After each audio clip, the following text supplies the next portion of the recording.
আসসালামু আলাইকুম। আজকে আমরা বিরিয়ানি রান্না করছি। সকালবেলা বৃষ্টি হচ্ছিল, তাই সকালে নাস্তা খাওয়ার জন্য আমরা বিরিয়ানি রান্না করে আলুর বিরিয়ানি রান্না করছি। যদিও আলু খালি না, সাথে কিছু মাংসও দিছি, দিয়ে বিরিয়ানি রান্না করছি। বিরিয়ানিটা কিন্তু খাইতে খুবই মজা হইছে। রান্না করার সাথে, সাথে খেয়ে অর্ধেকই শেষ। তো বিরিয়ানি রান্না করার জন্য এখানতে ১ কাপ পেঁয়াজ কুচি লাল করে ভেজে নিয়েছি প্রথমেই।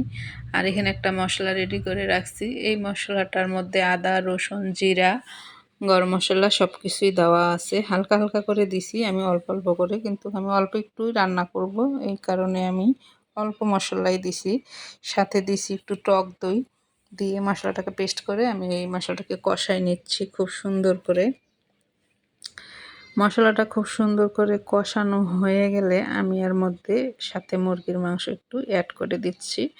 মুরগির মাংসটাকেও কিন্তু খুব সুন্দর করে কষাইতে হবে। মুরগির মাংসটা কষানো হয়ে গেলে পরে আমি একটু ঢেকে দিব। ঢেকে দিয়ে কষাবো।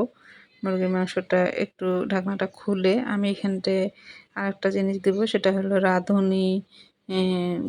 রাঁধুনি বিরিয়ানির মশলা ১ চামচ আমি দিলাম। দিয়ে একটু নাড়াচাড়া করে সামান্য একটু পানি দিলাম। দিয়ে আপনার একটু কষাচ্ছি। পাতিলাটা যদিও একটু পিছলাই যাচ্ছিল, তাই একটু নসনি দিয়ে চেপে ধরতে হবে।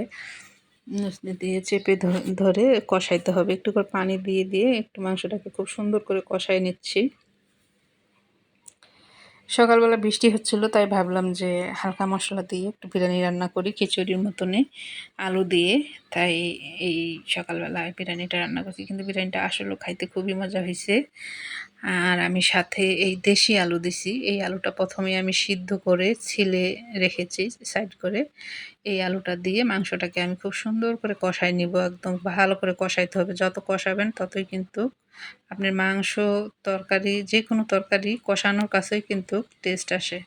আর এই পাশে চুলাতে আমি এখানে গরম পানি দিছি। এখানে ২ পট চাউল দেবো আমি। ২ পট চাউলের জন্য আমি ৪ গ্লাস পানি দিছি। ৪ গ্লাস পানি দিলেই পারফেক্ট হবে। আমি পানি আন্দাজ করে দিতে পারি না। যদি আমি পানি মেপে দিই, পানি মেপে দিলে বিরিয়ানিটা খুব সুন্দর হয়। বিরিয়ানি বলেন, কাচ্চি বলেন, যেটাই হোক সেটাতেই আমি পানি মেপে দিই। তো একটু খুব সুন্দর করে নাড়াচাড়া করে তারপরে একটু সামান্য একটু কেওড়া জল দিলাম আমি। কেওড়া জলটা দিলাম একটু সেন্টের জন্য। আর ২ চামচ চিনি দিয়ে দিছি। চিনিটা দিলে টেস্ট আর ব্যালেন্সটা আরও সুন্দর হয়। খেতে খুবই ভালো লাগে। তাই আমি একটু চিনি দিয়েছি। দিয়ে নাড়াচাড়া করে আমি এটা ঢেকে দিলাম। ঢেকে দিয়ে মাঝখানে কিন্তু আমি একবার নেড়ে দিছি। হয়ে গেছে কিন্তু আমার বিরিয়ানিটা, দেখতেই পাচ্ছেন খুব সুন্দর একটা কালার আসছে, একদম হালকা মশলা। তো আমাদের বিরিয়ানি হয়ে গেছে। আমাদের এখন নাস্তা খাওয়াও শেষ। সবার খাওয়া-দাওয়াও শেষ। ভালো লাগলে অবশ্যই লাইক, কমেন্ট, শেয়ার করবেন।